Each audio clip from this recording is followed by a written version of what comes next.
ഇന്ന് നമ്മൾ മുള്ളങ്കി കൊണ്ടുള്ള പൊറാട്ടയാണ് ഉണ്ടാക്കുന്നത്. ഇത് കുട്ടികൾക്ക് സ്കൂളിലേക്കൊക്കെ ഉണ്ടാക്കി കൊടുത്ത് വയ്ക്കാം. ഞാൻ അതിനായിട്ട് ഇവിടെ 2 മുള്ളങ്കിയാണ് എടുത്ത് വെച്ചേക്കുന്നത്. നന്നായി കഴുകി തൊലി കളഞ്ഞ് ഞാനത് ഗ്രേറ്റ് ചെയ്തെടുത്തു. ഗ്രേറ്റ് ചെയ്ത മുള്ളങ്കി ഒന്ന് നമുക്ക് നന്നായിട്ട് പിഴിഞ്ഞെടുക്കണം. അതിൽ നിറയെ വെള്ളം ഉണ്ടായിരിക്കും. അപ്പോൾ നല്ലോണം കൈ ഇറുക്കെ പിഴിഞ്ഞെടുക്കുക കേട്ടോ. പിഴിഞ്ഞെടുത്തതിന് ശേഷം നമുക്കതൊന്ന് ഒലർത്തിയിട്ടിട്ട് പിന്നെ മസാലകൾ ചേർത്ത് കൊടുക്കാം. 1 സ്പൂൺ മല്ലിപ്പൊടി ചേർത്ത് കൊടുത്തു. 1 ടീസ്പൂൺ നല്ല മുളക് പൊടിയാണ് ചേർത്ത് കൊടുത്തത്.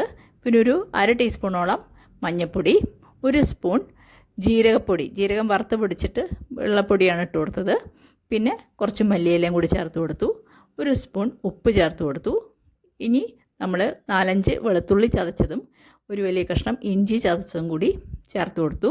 ഇനി നമുക്ക് നന്നായിട്ട് മിക്സ് ചെയ്യാം. മിക്സ് ചെയ്തതിന് ശേഷം നമുക്ക് പെട്ടെന്ന് തന്നെ പൊറോട്ട ഉണ്ടാക്കാം.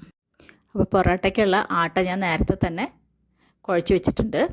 അപ്പോൾ അതിന്ന് ഒരു വലിയ പോർഷൻ എടുത്തിട്ട് നല്ലോണം ഉരുട്ടി നമ്മൾ പൊടിയിലെല്ലാം മുക്കിയതിന് ശേഷം ഒന്ന് ചെറിയൊരു പാത്രം പോലെ നല്ലൊരു കുഴിയായിട്ടുള്ള ഷേപ്പ് ഉണ്ടാക്കിയെടുക്കണം കൈകൊണ്ട്.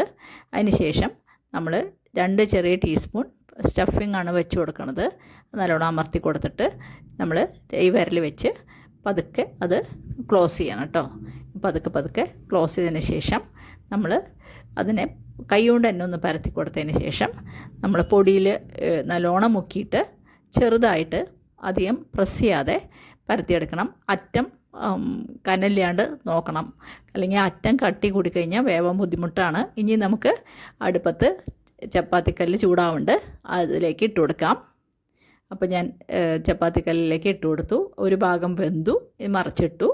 ഇനി നമുക്ക് കുറച്ച് നെയ്യോ എണ്ണയോ അല്ലെങ്കിൽ ബട്ടറോ എന്തായാലും കുഴപ്പമില്ല.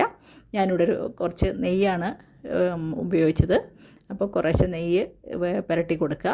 അതിന് ശേഷം മറ്റേ ഭാഗം കൂടി നമ്മൾ നല്ലോണം വേവിച്ചിട്ട് 2 ഭാഗത്തും കുറച്ച് നെയ്യ് പുരട്ടിയെടുക്കണം. നല്ലോണം അമർത്തി കൊടുക്കണം, അല്ലെങ്കിൽ നമ്മുടെ സൈഡൊന്നും വെന്ത് കിട്ടില്ല കേട്ടോ. ഇത് കുട്ടികൾക്ക് സ്കൂളിൽ പോകുമ്പോഴൊക്കെ ഉണ്ടാക്കി കൊടുത്തു കഴിഞ്ഞാൽ വളരെ നല്ലതാണ്. കാരണം അതിൽ പച്ചക്കറിയെല്ലാം വെച്ചിട്ടുണ്ടല്ലോ. അത് കാരണം നമുക്ക് വേറെ അതിന് വേണ്ടിയിട്ട് ഇനി കറിയൊന്നും ഉണ്ടാക്കേണ്ട കാര്യമില്ല. നമുക്കിത് തൈരിൻ്റെ കൂടെയോ അല്ലെങ്കിൽ അച്ചാറിൻ്റെ കൂടെയൊക്കെ കഴിക്കാം. നമുക്ക് മറിച്ചിടാം. നമ്മുടെ ചപ്പാത്തി 2 ഭാഗവും നന്നായിട്ട് വെന്തിട്ടുണ്ട്. ഇനി നമുക്ക് വാങ്ങിയെടുക്കാം കേട്ടോ. അപ്പോൾ നമ്മുടെ മുള്ളങ്കി പൊറോട്ട തയ്യാറായി. ഇത് രാവിലെ നമുക്ക് പെട്ടെന്ന് ഉണ്ടാക്കി കുട്ടികൾക്ക് കൊടുക്കാൻ പറ്റിയൊരു ബ്രേക്ക്ഫാസ്റ്റാണ്. അപ്പോൾ നമുക്ക് അടുത്ത് ഉണ്ടാക്കാം. ഇതേപോലെ തന്നെ നമ്മൾ മാവെടുത്ത് അതിന് ചെറിയൊരു കുഴി പോലെ ഉണ്ടാക്കിയിട്ട് അതിൽ സ്റ്റഫിങ് നിറച്ച് നന്നായി ക്ലോസ് ചെയ്ത് നന്നായിട്ട് പരത്തിയെടുക്കുക. അറ്റം അധികം കനലാണ്ട് ഇരിക്കണം, അത്രയേ ഉള്ളൂ. അപ്പോൾ പതുക്കെ പരത്തിയെടുക്കുക, എന്നിട്ട് ചുട്ടെടുക്കുക.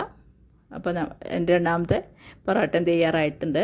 നമ്മൾ ചപ്പാത്തി ഇട്ട് കൊടുത്തു, അതിലേക്ക് കുറച്ച് നെയ്യ് പുരട്ടി കൊടുക്കുക. 2 ഭാഗവും നല്ലോണം അമർത്തി വേവിക്കുക.